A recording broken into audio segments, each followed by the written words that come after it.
me, Chris Blakeman, and today we're going to talk about hiring hacks. So as a retailer, hiring is really important. And if you saw my last video, the one before this, before the last one in this series on staffing and building your dream retail team, I talked about some mindset things as far as like getting in the mindset of hiring regularly and always kind of looking for good people and deciding to do some things around like trying to really build that team and be motivated and know that as a retailer, it's your job to kind of be hiring all the time, right? So I'm going to give you some ideas for getting your job ad out there and really getting it out there. You've written your ad. If you went through the last video, we actually went through a copywriting process where we built an advertisement for the job that we're hiring for, right?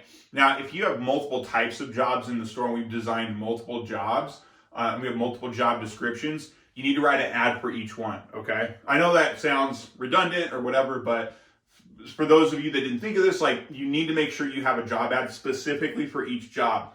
If you try to write a general ad, like it won't work. Like if you really listen to the last video where I talk about how to write that advertisement and do your copywriting around it, the job roles are different, okay? And you're gonna need to speak a different language to different types of prospects for this job or candidates that you're trying to find because you're gonna want different people to fit into different roles, okay?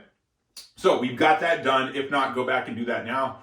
Now we're gonna talk about distribution, okay? We're actually gonna talk about hiring and like going out and going to the local market where our store is located and really trying to find people and hire people. So I'm gonna roll through some tips for you.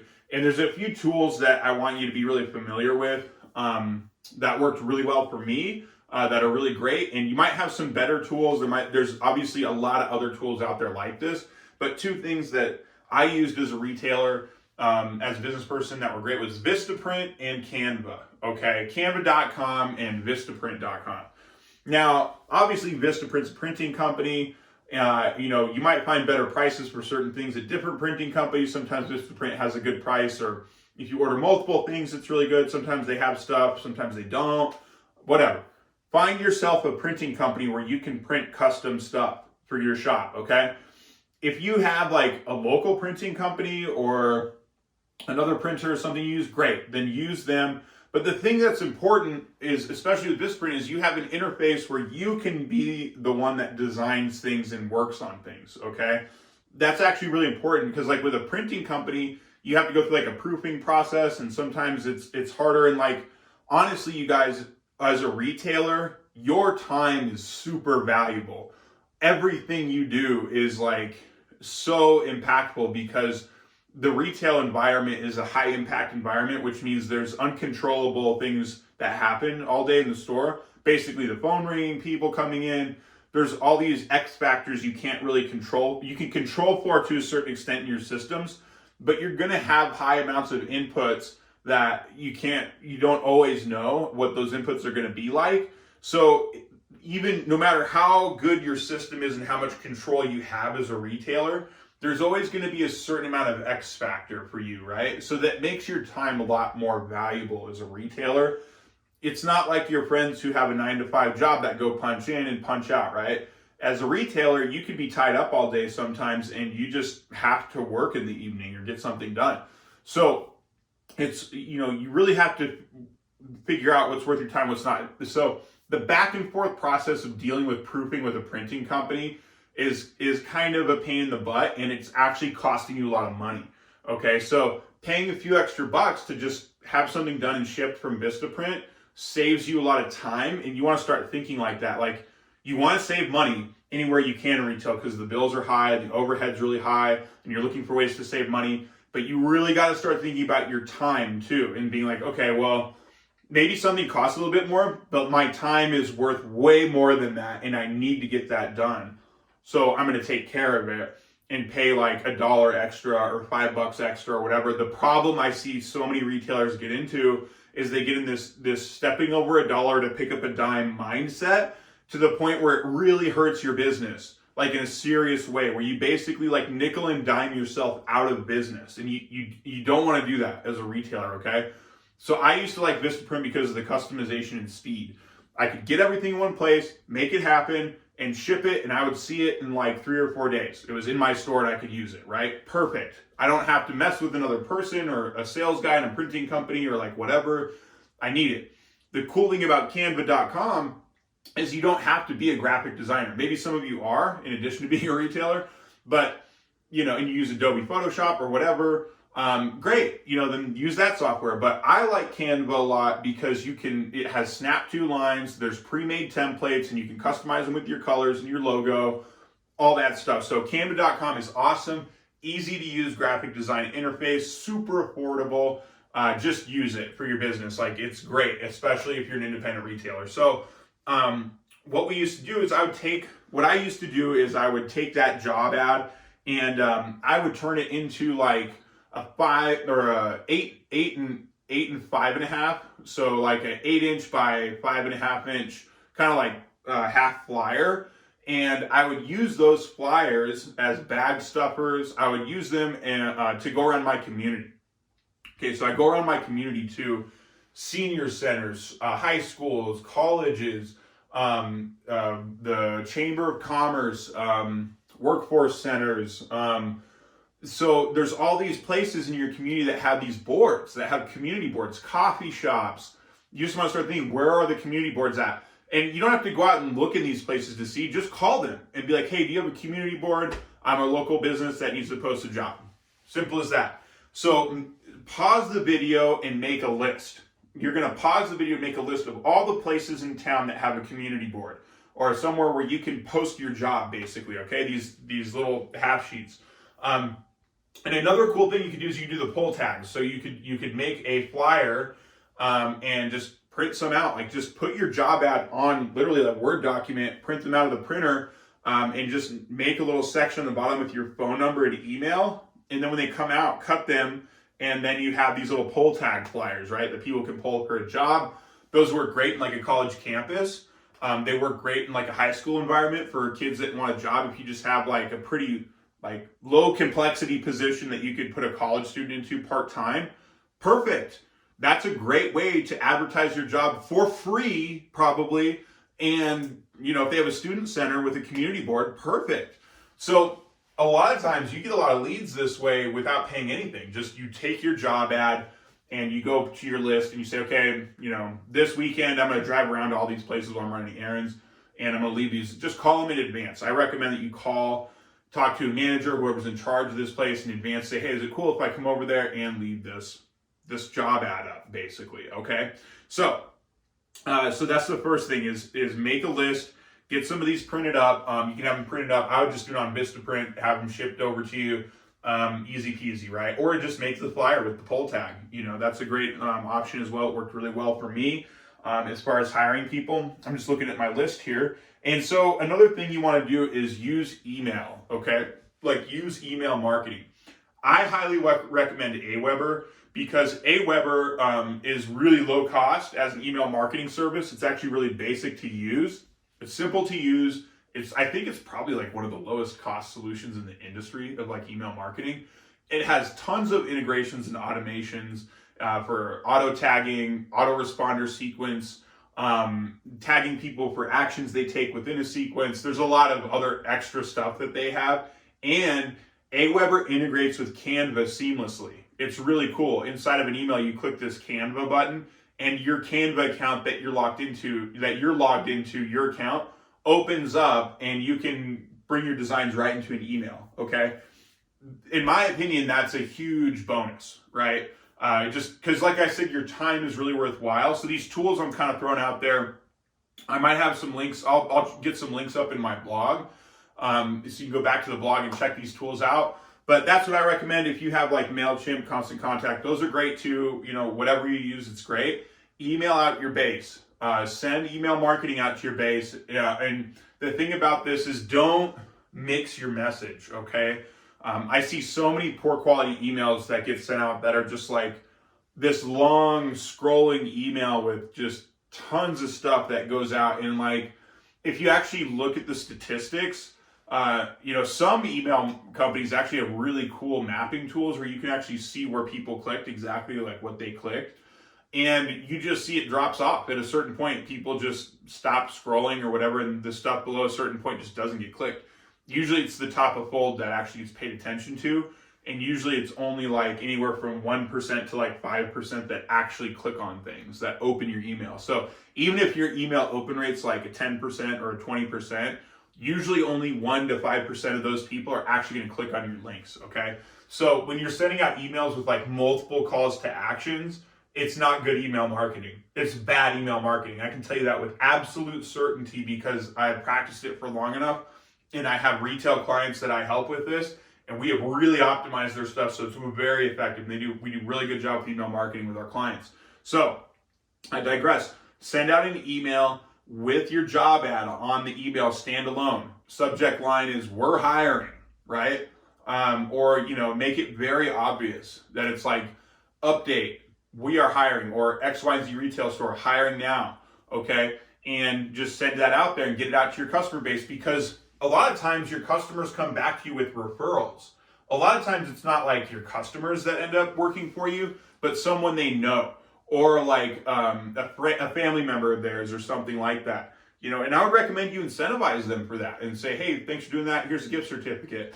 Treat your customers really well if they help your business, okay? Like if they bring other people to your business to buy things, make sure you give them referral incentives and things like that. If they bring somebody that becomes a great employee, definitely incentivize them.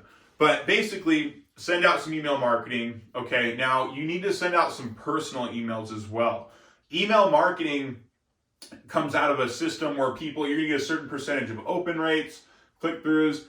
What you're going to do is send individual emails from your email account to your friends, family, and peers, or professional peers.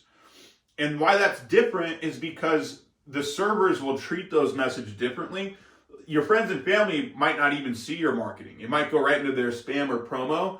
You need to actually get your job ad, okay, as a file that you can attach, and you're just going to compose a really simple message, not a long-winded thing. It's just like, hey person, hey John, haven't caught up in a while, just wanted to say hey, hope to see you at the family reunion. By the way, I'm hiring in my store. Maybe you or somebody can make a good referral for me. Let me know. Love to hear from you. See the attachment. You can forward it on to them, right? And so this is really good because your personal network and the people closest to you are going to be wanting to help you. Your friends and family are your power base, and your power base is going to want to help you more than anybody else, okay? So send a personal message to them. If you really need help, call them and tell them too. Say, hey, I just dropped you an email. I'm trying to hire somebody right now. Can you forward that to anybody you might think of? Can you think of anybody? Like, do you know anybody? You want me to call them right now? Can you give me their number? Like, literally like that. Like, you want to be very intentional and direct about building your team, okay? Doesn't mean you're going to hire the first person that comes in or whatever. Like, I'm going to show you a process to go ahead and make sure you make a good hire. I'm going to make some recommendations. I'm not a lawyer. This isn't legal advice. Neither is that. But basically, make sure you email your friends and family as a direct email. Take the time, okay? Like, you're building the team of your dreams. Like, you're building a team of champions for your retail store. And so all the details matter. You need to take time with this stuff. Don't just blast out an email and blind copy or copy all your friends and family on it. Send an email with a personal message to everybody, okay? Especially in your professional network. Like, you'd be really surprised if you're in a really niche industry that if you email a vendor or a vendor representative and you say, hey, I'm hiring for this position, how fast they come back to you and they're like, oh, actually I know somebody that's like moving to that area or just got, decided to leave X, Y, and Z company or like whatever. It never hurts to ask. And as the old saying goes, if you don't ask, you don't get. So you need to ask. You need to be very serious about this. We're talking about an email that you're going to send out that'll maybe take you like a minute or 2 minutes to compose if you do it thoughtfully and you sit down and do it. So email your vendors, email your professional contacts. Even if you're like, that person might even be like a competitor. It doesn't matter because your competitor, they might even like, if you have a good relationship with them, they might be happy with their team. They don't need to hire any more people. And they'd be like, I actually know somebody that might be good for you. And then you're going to put them through a screening process anyway. So if it's a bad quality person, you just don't hire them, right? But if you maybe went to a training for your industry and like at that training, you met some people that you networked with, well, lean on your network and put it out there. Like, we are hiring. Here's a job. Here's what it looks like, and have the job ad. Okay. So those are the low hanging fruit, right? Go put it out in the community. Go out and email, do your email marketing, email to your personal network. And then, then we're going to go and post it on the internet. Okay. So this is where I kind of diverge from other people, and why I did really good building my team with these other methods, because I tried just going to the internet first, and it can kind of be harder if you have standards. Like if you are trying to screen, like the internet kind of just gives you like a lot of like just cannon fodder sometimes, to be honest with you guys. So I actually don't recommend going to the internet first and foremost. I actually recommend going to your local community, leaning on your network, leaning on your email list, and putting up like one other thing you want to do with Vistaprint and Canva is make a poster. Get the dimensions that Vistaprint offers for a good quality poster to put in your store, and then put those dimensions into Canva as a custom size so you can design it. Put your job ad on there, and then design it and style it with your logo and your colors and everything, okay? And then order one up from Vistaprint. It's going to be like $35 or something like that. It's not going to cost a lot. Get a nice poster on gloss, and then get a frame for it or a sign holder, and put it up in your store, maybe several of them, depending on the size of your store. So people know that like you're looking to hire for that position, right? And sometimes at the bottom of those posters or somewhere on there, I would just say, we're always looking for fun people to work with, or we're always looking for creative people, or we're always looking for killer salespeople, or something nice and positive. Like, you don't want help wanted signs up. That looks really negative. You want a nice piece of advertising, basically, that you can put up. And generally speaking, I just kept something up all the time that just said, we're always looking for great team members, something like that. Because what we discussed in a previous video is like, keep a potential hiring file. Keep a file of people, like as they come in and you're screening them, you say, hey, look, I appreciate you coming in. And right now, that position is filled. We're always taking applications. And so that's why we have that up. And, I'll let you know. And obviously you don't want to go through a full-blown interview with somebody if you're not hiring for the position, but you have their resume or you have their application and they're interested. And that could be great if in 2, 3, 4 weeks or even 2 years, you need to go to that file and like call some people that you've already talked to. And that file has saved my butt, you guys. I got to tell you, that file, having that file in my store and always be hiring, right? Like in sales, it's always be closing. In retail, it's always be hiring. It's better to be hiring now than trying to put all this together and try to get it going when somebody's already walked out the door, or somebody already like had to quit because they have a family issue, or they have to move away, or they're just bad fit for the job and they decided to walk off the job, or they had a fight with their coworker or something. Things happen, so make sure you're prepared. Just be hiring all the time, okay? So get a nice sign going, use Vistaprint. And when we go to the internet, what we're going to do is we're going to look for our free resources first, just like I explained with these other resources, because it really is easy to get it out there. You can do free listings on Indeed. As of this video, you can. They may change that. I don't know. But basically, I would go out and I would make sure to list my job on Indeed, not just in the town I was in, but usually there were other towns around that town or suburbs of that city. And make sure you list your job in every single place around there. Take the time to do it. Because what happens is people searching for jobs in that area see jobs. Indeed will show them jobs that are kind of in their area. So sometimes your job shows up multiple times, and that makes them more interested. Or if they missed it, they see it again. So when you list your job on Indeed, the location of the job, make sure that you select different markets, okay? Your address can still be the same in the job listing, but that's just a hack with Indeed that will get you kind of more visibility, is use multiple locations, okay? So I know this sounds really obvious, but the next thing is Facebook. And what you're going to do with Facebook is list your job, okay?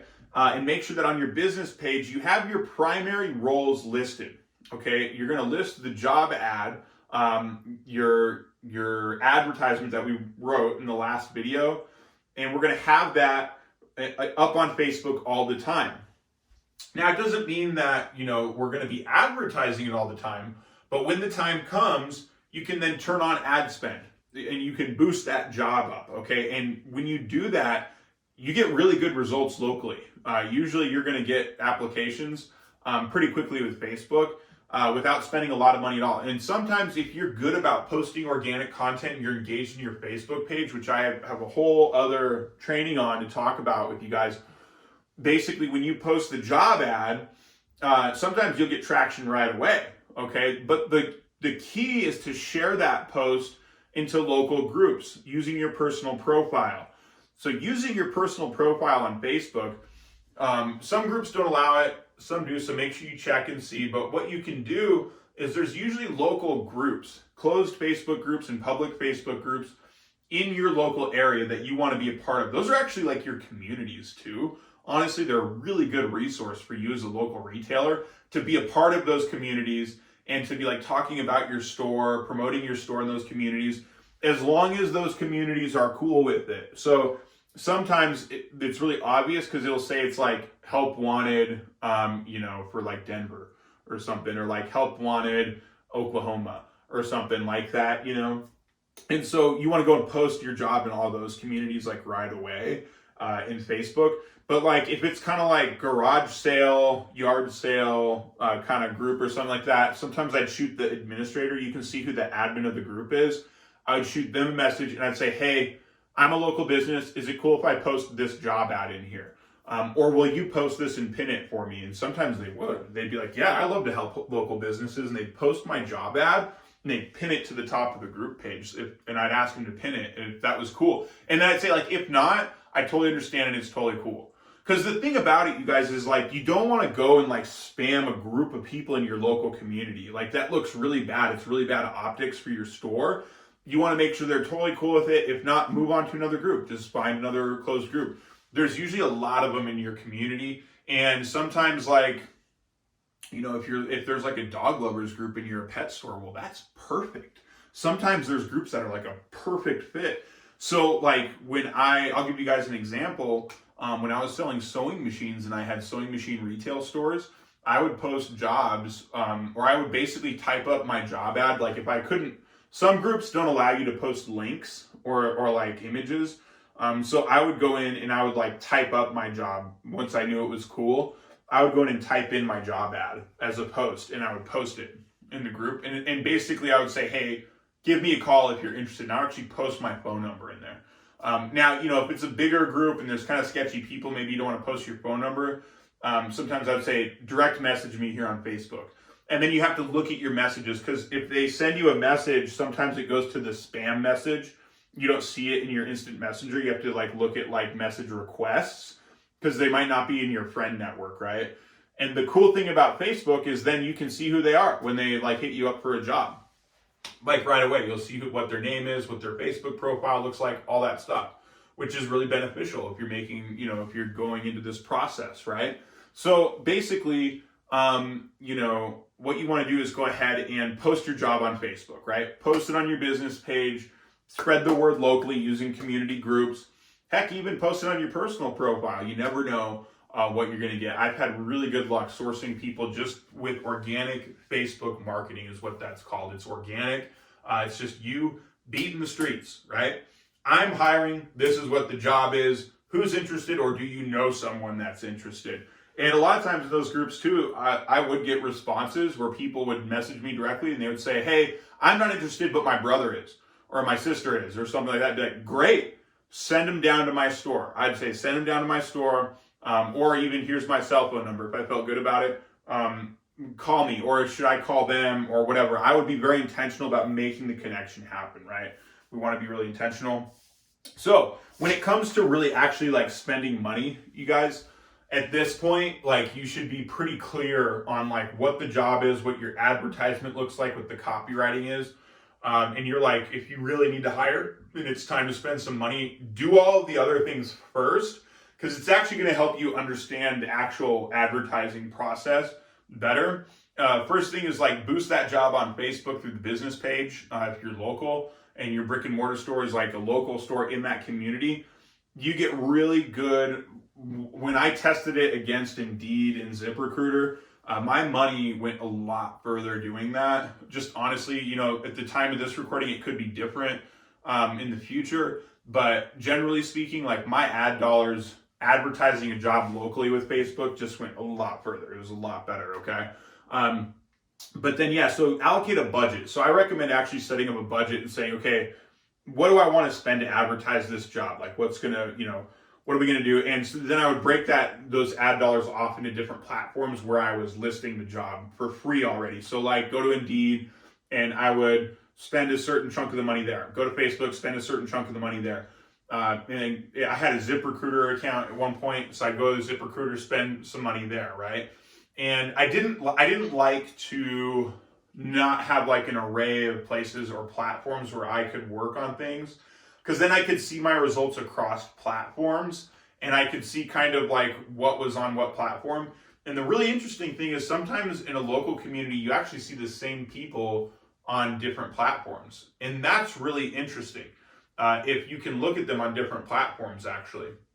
And there's a lot of debate in like, I've heard a lot of debate from retailers about one platform being better than another platform or whatever. And like, there is a certain amount of distribution that you get for your dollar when it comes to advertising, just in general. Like Facebook is usually really good because so many people have it. There's so many people on it that you usually just get really good distribution on Facebook. So it's usually really cost effective. Indeed and ZipRecruiter are filled with people looking for jobs, so you usually get good distribution there for people looking for jobs, right? So the type of people you get on Facebook are going to be different than the type of people you get on Indeed, and the type of people you get on ZipRecruiter are going to be different than the type of people you get on Indeed, right? But the main thing is you are sourcing enough resumes and applications, and we're throwing out the hooks, we're throwing out our hooks, we're throwing out our fishing net, and we're going fishing, right? And we're going to do this like all the time as a retailer. We're just going to do this as a course of business. And, at a certain point, my team got so big, you guys, that I just had a budget for advertising jobs regularly. I just spent money every month on advertising positions for my stores because I just wanted a nice, good flow of resumes and applications coming in. Because guess what? Sometimes they're just people that are bad performers that you need to replace, and like they're kind of doing their job, but they do a bad job. They're not really adding value to the company. You get complaints from your customers about them, and they're kind of mediocre. And you're just waiting for them to get bad, which is horrible. Like you're just waiting for that person to get bad, and you know they're going to get bad eventually, then you got to fire them, right? Or you're going to put off firing them, and they're just going to start hurting your business on a regular day-to-day basis. And then it's toxic for your team and it hurts your team. And you can stop that way before it happens, right? If they're just mediocre and they're like punching the clock and coming in, well, it's like, guess what? I think you should just maybe work 1 day a week. You're only working 3 days as it is. Let's have you 1 day a week. Your numbers aren't that great over here. We've been working on this for a while. And then you can go ahead and hire one of those people that you know is going to be a better fit for the store. And a better fit for the team too, okay? And then that person usually is just like, well, okay, I guess maybe I'll just leave, or maybe I'll just work that 1 day and they actually get happier, and they're like, well, now I only work, 4 hours a week in the store and I'm way happier doing that. And they come into work and they just do a better job. And so sometimes they work less and they do a better job, right? But sometimes they work less and they're kind of already on their way out and they're like, all right, well, I'm just done then. It's like, all right, sign this resignation form. We'll see you later, right? It's important to do. But basically, no legal advice, right? Ask your lawyer about employment law or look up your local employment laws, disclaimer, whatever. So that's the whole spiel on hiring, throwing out the hooks and like really getting some massive action around like getting some more applications, And like, if you take the time to do this stuff, take the time to do the copywriting, take the time to do the distribution, and you got to do it. You got to beat the streets. And I know if you're thinking to yourself, I don't have time for this, it's hard to have time to go out and like distribute flyers, or it's hard to go out and like compose emails to everybody. It's hard to compose email marketing and send out like, I just want to take my job description and like throw it in ZipRecruiter. You will get bad results. You're going to hire bad people, and they're just going to end up like leaving your company or hurting your company anyway, and you're going to have a bad time because you didn't make a plan, and planning equals profits in retail, okay? So like, make the time. Okay, this is really important. Building your team is the most important thing you can do in retail, I would say, because you need a team. Like, you need people to work with you in your store. There are very, very few retail businesses where it's just like one person running it, you know. And if it's just you watching this, then like, you know, maybe someday you'll get a team and this will be some value to you. But if you're running a team and you're hiring, I'm so glad you're here right now. Check out the next video. We're going to go ahead and start talking about what to do when you start getting applications and resumes and they start coming in, right? Like, do you just hire the first person you see a resume from? I've done that before. Never do it again. But we'll talk about that. Thanks for watching the video. Like and subscribe. Hit the notification button so you get notifications. And I'll see you in the next video.